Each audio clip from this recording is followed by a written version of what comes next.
Hello everyone, welcome back to this class. I hope you all are good. आज हम लोग start करेंगे question number 13।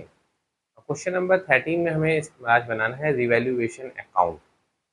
तो हम रिवैल्यूएशन अकाउंट बनाने के लिए कह रहा है, ये देखिए, ये है रिवैल्यूएशन अकाउंट। आखिर रिवैल्यूएशन अकाउंट होता क्या है, पहले हम लोग रिवैल्यूएशन अकाउंट के बारे में थोड़ा जान लें। रिवैल्यूएशन अकाउंट अगर हम बात करें, देखो नाम से ही लग रहा है, एक पर्टिकुलर टाइम के बाद जब फर्म अपने एसेट्स और लाइबिलिटीज को रिवैल्यूएट करती है, मतलब दोबारा उनके रुपयों का आंकलन करती है, उसको कहा जाता है रिवैल्यूएशन अकाउंट। ये किस नेचर का अकाउंट है? तो रिवैल्यूएशन अकाउंट जो है आपका है नॉमिनल नेचर का अकाउंट है। किस नेचर का अकाउंट है? नॉमिनल नेचर का अकाउंट है। नॉमिनल नेचर का अकाउंट है। अगर नॉमिनल नेचर का अकाउंट है तो इसके रूल्स क्या होंगे? रूल्स वही होंगे, लॉसेस एंड एक्सपेंसेस डेबिट और profit and gains and income is credit. ये इसका रूल है। इसका प्रोफार्मा देखेंगे कैसा बनाया जाता है। जैसे प्रोफार्मा बनाया जाता है P and L appropriation account का, सेम प्रोफार्मा यही है। लेकिन रिवैल्यूएशन अकाउंट में क्या है ये देखिए। रिवैल्यूएशन अकाउंट में बनाया जाएगा सबसे पहले।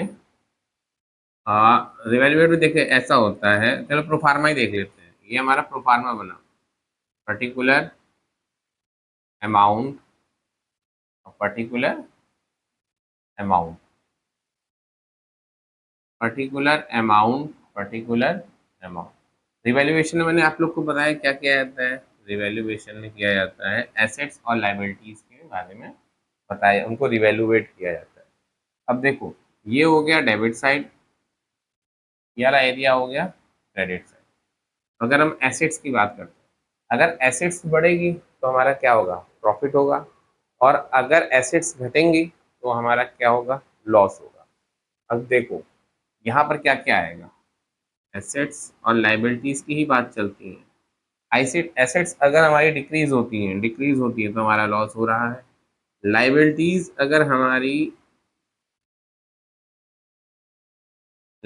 अगर इंक्रीज होती है तो हमारा लॉस होगा।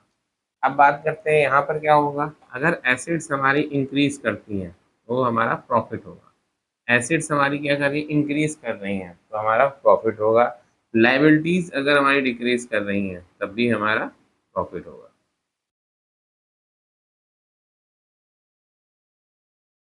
जो भी प्रॉफिट होंगे वो सब क्रेडिट किए जाएंगे, जो भी लॉसेस या एक्सपेंसेस होंगे हमारे क्रेडिट किए, डेबिट किए जाएंगे। तो हमारा नॉमिनल अकाउंट का रूल तो आपको लोग को समझ में आ गया। जितना अगर एसेट्स हमारी इंक्रीज करेगी और लाइबिलिटीज डिक्रीज करेगी तो हमें क्रेडिट साइड में लिखना पड़ेगा। अगर हमारी एसेट्स डिक्रीज करेगी और लाइबिलिटीज इंक्रीज करेगी तो हमको डेबिट साइड में लिखना पड़ेगा। देखो इतना प्रोफार्मा तुम लोगों ने देख लिया। तो अब हम लोग स्टार्ट करते हैं अपना क्वेश्चन। ये तुम लोग प्रोफार्मा उतार लेना। हट जाता हूँ। अब मैं इसको थोड़ा रफ करूंगा, फिर उसके बाद क्वेश्चन लिखता हूँ पहले। हाँ, तो रफ करने की जरूरत नहीं है, यहीं से क्वेश्चन स्टार्ट कर देते हैं। बहुत बड़ा हो गया तो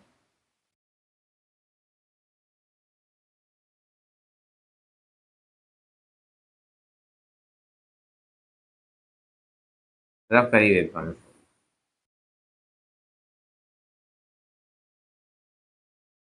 क्वेश्चन नंबर 13 बोल क्या रहा है? क्वेश्चन नंबर 13 बोल रहा है, ये हमारी बैलेंस शीट दी गई, लाइबिलिटीज दी गई और एसेट्स दी गई है। अब इसमें बताया जा रहा है कि business premises, furniture, stock book, debts, bills receivable, ये सब टोटल मिलाकर के राइट हैंड साइड हमारी एसेट्स है, लेफ्ट हैंड साइड हमारी लाइबिलिटीज दी गई हैं, नीचे हमारे एडजस्टमेंट दिए गए हैं।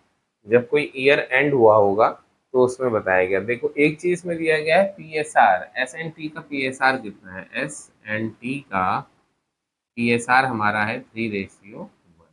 ये एक इम्पॉर्टेंट चीज है। चलो बात करते हैं, बनाते हैं revaluation account. Revaluation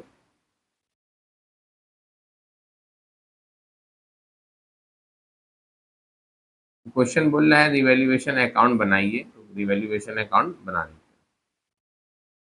revaluation account का प्रोफार्मा क्या है, तो ये देखिए, ये बना था डेबिट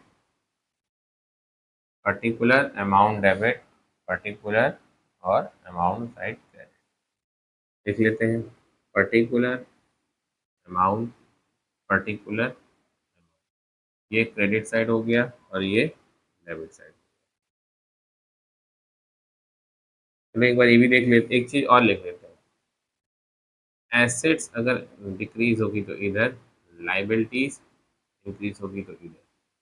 इधर क्या लिख लेते हैं, एसेट्स अगर इंक्रीज होगी तो इधर, लाइबिलिटीज डिक्रीज होगी तो। अब आप पहला क्या बोल रहा है, the value of business premises be appreciated by 20%। Business premises का रेट क्या है, 1 लाख रुपीज।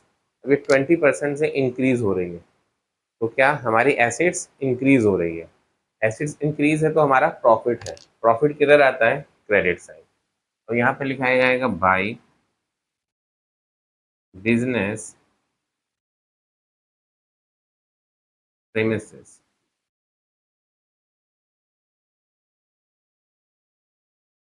देखो 1 लाख रुपए से है, यहाँ पर वर्किंग नोट बनाएंगे हम लोग। 1 लाख रुपए से है, 1 लाख रुपए का 20% अगर हम लोग निकालेंगे तो आ जाएगा 20,000। कितने रुपए से हो रही है इंक्रीज, 20,000 से, तो यहाँ लेके आ जाएगा 20,000 रुपीज। अब सेकंड आते हैं, स्टॉक एंड फर्नीचर भी रिड्यूस बाई 10% ईच। अब बता रहा है स्टॉक और फर्नीचर रिड्यूस हो रहा है कितने परसेंट से, 10% से। आ जाओ, देखो ये बिजनेस प्रेमिसेस के बारे में था, अब स्टॉक के बारे में आ जाते हैं। स्टॉक रिड्यूस हो रहा है, स्टॉक हमारा कितने रुपए का है, 80,000 रुपए का। कितने रुपए का, 80,000 रुपए का। 80,000 रुपए में से 10% का हमें क्या हो रहा है, नुकसान हो रहा है, 0,000,000। तो स्टॉक की अमाउंट क्या आ गई हमारे पास, 8,000 रुपीज। अब ये हमारे एसेट्स में लॉस हो रहा है, एसेट्स हमारी घट रही है, तो किधर आएगा, एसेट डिक्रीज तो डेबिट साइड आएगा, तो यहाँ लिखा जाएगा टू स्टॉक 8,000 रुपीज। साथ में फर्नीचर भी बता रहा है ना, फर्नीचर भी रिड्यूस हो रहा है।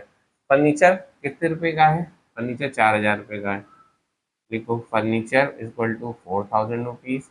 इसका 10% अगर हम निकालेंगे तो कितना हो जाएगा, 400 रुपीज। फर्नीचर हमारा रिड्यूस कितने से हो रहा है, 400 से। एसेट्स में हमारे कितने से लॉस हो रहा है, 400 से, तो लिखा जाएगा टू फर्नीचर कितना, 400 रुपीज। आओ अब इसके आगे बढ़ते हैं। इसके आगे क्या बोल रहा है, A reserve of 5% be credited by doubtful, नहीं, created by doubtful debts on the book debts। अब हमारा बुक डेप्स देखो 64,000 रुपए का है, इसमें से हमें 5% रुपीज किसके लिए रखने हैं, रिजर्व रखने हैं। इट्स मीन 64,000 का था, इसमें से 5% अलग से रखने हैं, तो हम लोग की 64,000 के अमाउंट में से 5% घट जाएगा, तो हमारी एसेट्स क्या हो रही हैं, एसेट्स डिक्रीज हो रही हैं। एसेट्स अगर डिक्रीज हो रही हैं तो उस किधर साइड आएगा, वो भी हमारा डेबिट साइड आएगा। To book debts, to reserve for book debts.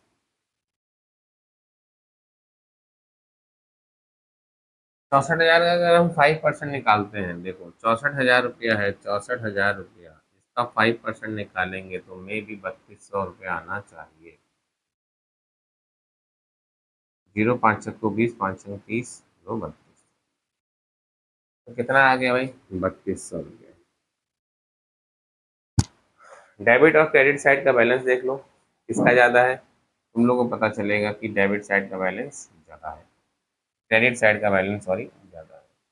कितना, कितने का है, 20,000 रुपीज़। ऐड करो सबको, 20,000 रुपीज़, 20,000 रुपीज़ का प्रॉफिट हुआ था, और 8 4 12, 8 3 11, 11,600 रुपये का हमारा लॉस हो गया है।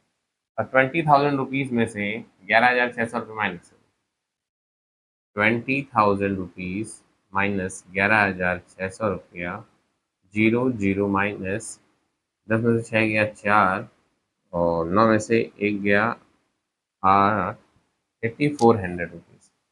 कितने का भैया? टोटल प्रॉफिट हुआ हमारे पास 8400 रुपीज़ का। अब इस 8400 को जो पार्टनर थे एस और टी, उन दोनों में बांट दिया जाएगा। जैसे P&L एप्रोप्रिएशन अकाउंट में प्रॉफिट को बांटा जाता था, वैसे यहाँ पर देखो रिवैल्यूएशन लिखा है, तो यहाँ पर रिवैल्यूएशन का नाम लिखा नहीं जाएगा। 3:1 है यार, 3:1 है, तो 84,000 को 3:1 में बांट दिया जाएगा। 3:1 बराबर 4, 4 2 जा 4 1 जा 0। तो एस का हिस्सा क्या हुआ? 21 इंटू 3, 6300 रुपये। तो लिखेंगे to profit of revaluation, profit transfer to partners capital account,